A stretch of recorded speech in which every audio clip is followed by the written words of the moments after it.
The big error happened on here. I'm just be honest with you. Pretty much the year I was born, ironically, 1955 to 57. This whole enterprise went sideways. And when Eisenhower subsequently lost control over these deep black operations, that's when he gave the beware the military-industrial complex. I mean, he was very pro-military. He was a general, World War II. And then, of course, that's why also the first director, one of the early directors of CIA, 1947, when the CIA was founded, Admiral Roscoe Hillenkoetter, stated in a letter to the New York Times after Eisenhower gave that speech, and he said, the secrecy around UFOs is a threat to the national security. He didn't say the UFOs were. He said the secrecy around it is a threat to the national security. So when people ask me, are the UFOs a threat to the national security? I said the man-made ones absolutely are. The extraterrestrial ones aren't. But the secrecy around it in its aggregate is a dire threat to world and national security, no question.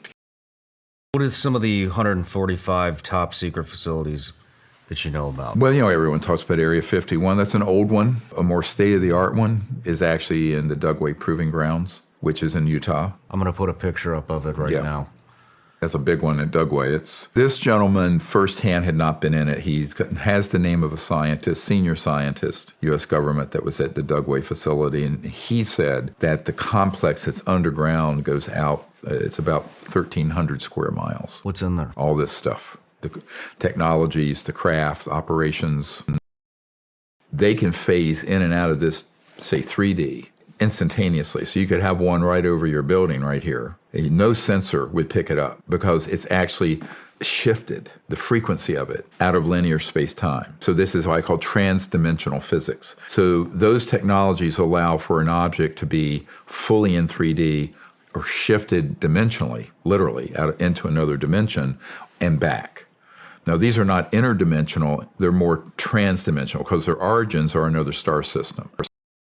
So we have a man on our team who was on a retrieval operation initially for conventional aircraft for their classified components, and then he got read into an operation retrieving the man-made ones, which blew his mind. He was on one operation where we stunned one of these extraterrestrial vehicles, and it didn't crash. It got stunned and landed out there on the range, and they were moved in helos to retrieve it. It began to come back to life, and an opening came out of it, and it looked like a fruit roll-up came down, and a couple of extraterrestrials emerged that he literally was in 3 or 4 feet of them. But what happened is that at that point, that craft was being checked by helicopters in the air as well as one of these ARVs. This thing began to sort of glow, reddish, and come to life. Boom, our aircraft took off. Now the boots on the ground there and the choppers on the ground, after a few minutes, they were all, I know this sounds like Star Trek, they were all teleported back to the helo. Holy shit. Yeah.